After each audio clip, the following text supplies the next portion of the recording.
Assalamualaikum warahmatullahi wabarakatuh. Halo semuanya. Sebelumnya perkenalkan nama saya Oktavia Rahmadanti dengan NPM E1I024032. Saya dari Prodi Ilmu Kelautan Fakultas Pertanian Universitas Bengkulu. Kali ini saya akan menjelaskan listrik statis dan arus listrik statis, mulai dari asal-usul listrik, pembangkitan listrik ada di Indonesia, serta proses jalannya listrik sampai ke rumah-rumah warga.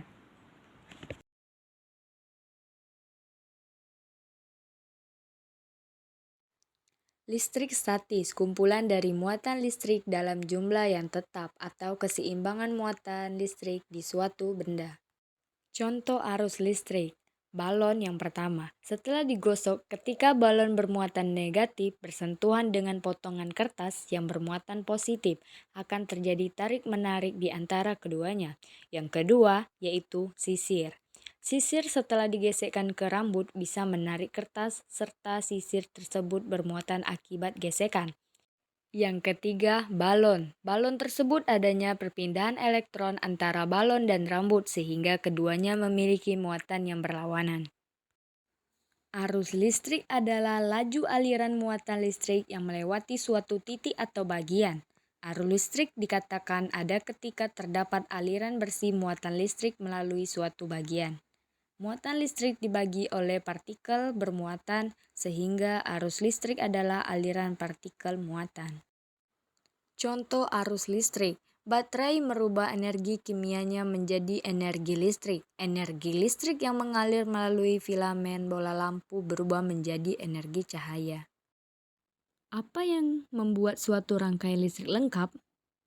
Yaitu komponen dan simbol.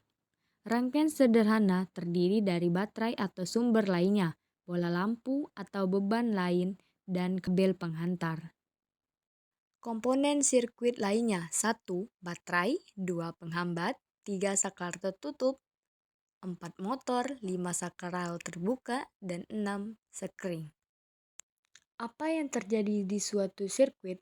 Sel kering menyediakan dorongan yang dibutuhkan elektron untuk mengalir dalam lingkaran. Elektron-elektron ini sudah ada di dalam kabel. Ketika elektron-elektron ini melewati beban atau menerima energi listrik, dapat merubah menjadi bentuk lain, seperti cahaya, panas, dan suara. Petir menghasilkan cahaya lampu. Satu sambaran petir saja dapat melepaskan hingga 1 mV energi listrik secara praktis. Ini cukup untuk menyalakan bola lampu 100 watt selama 3 bulan. Itulah sebabnya sambaran petir dapat menerangi langit bahkan di siang hari. Hukum Ohm merupakan sebuah teori yang membahas mengenai hubungan antara tegangan, arus, dan hambatan listrik dalam sirkuit. 1 Ohm adalah hambatan listrik yang menyebabkan perbedaan 1 volt saat arus sebesar 1 ampere mengalir. Bunyi hukum Ohm, kuat arus listrik pada suatu beban listrik berbanding lurus dengan tegangan dan terbanding terbalik dengan hambatan. Rangkaian listrik sederhana, baterai, saklar, dan lampu. Rangkaian terdiri dari beberapa alat listrik yang dihubungkan dengan minimal satu jalan tertutup sehingga arus listrik dapat mengalir. Medan listrik. Daerah sekitar partikel bermuatan listrik yang masih dipengaruhi gaya listrik atau gaya Coulomb. Gambar medan listrik. Yang A, P itu gaya tolak dan Q itu gaya tarik. Dan gambar yang B terdapat positif dan negatif. Apa itu rangkaian listrik? Ini adalah jalur lengkap di mana arus listrik mengalir. Beberapa komponennya meliputi kabel, bohlam, dan sumber daya, sel atau baterai.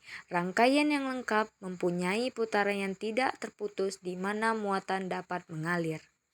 Pembangkit listrik tenaga air atau yang disebut dengan PLTA mengubah energi potensial dan kinetik air menjadi energi listrik, yang kemudian disalurkan ke rumah-rumah warga melalui gardu-gardu listrik. Tahapannya Air dari bendungan atau sungai yang memiliki aliran besar dikumpulkan ke reservoir atau waduk. Air diarahkan menuju turbin melalui penstock atau pipa.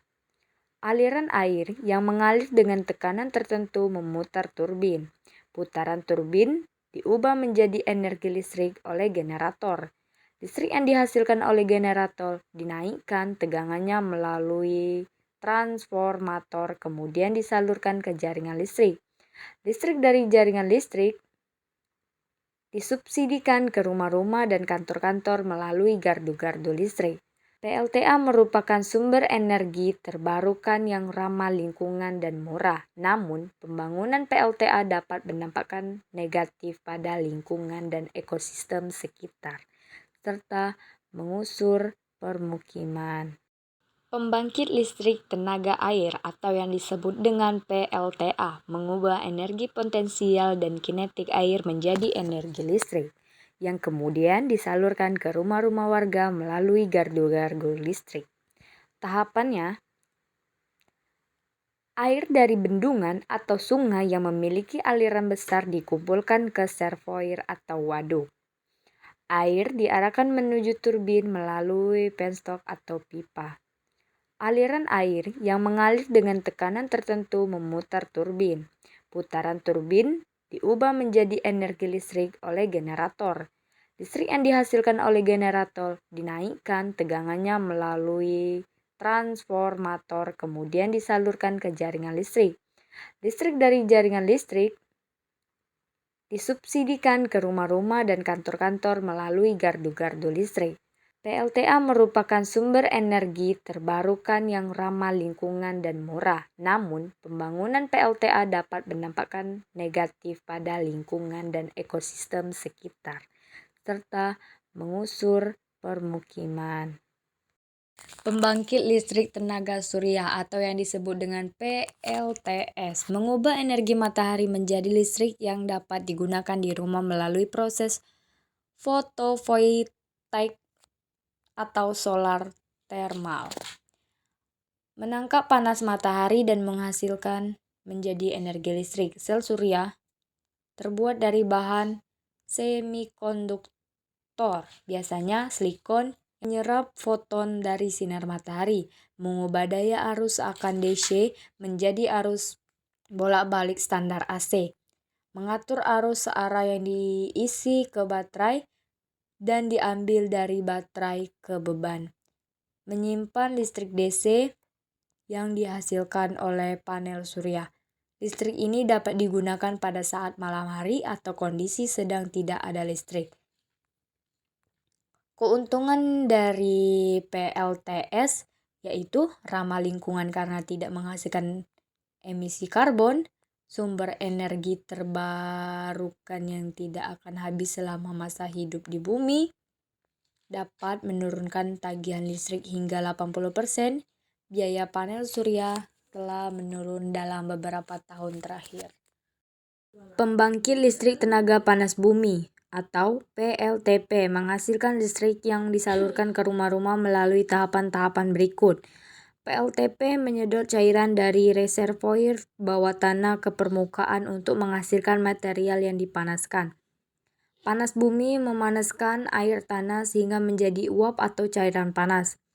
Uap atau cairan panas menggerakkan turbin yang menghasilkan listrik. Listrik yang dihasilkan dialirkan ke transmisi PLL untuk distribusikan. Keuntungannya, ramah lingkungan, lebih murah daripada energi konvensional, tersedia terus-menerus, bebas dari resiko kenaikan atau fluktuasi bahan bakar fosil, tidak memerlukan lahan yang luas. Namun, pembangunan PLTP juga memiliki resiko seperti kerusakan ekosistem, gempa kecil, pencemaran air, tanah ambles, longsor, limbah bahan berbahaya yang beracun, dan rekahan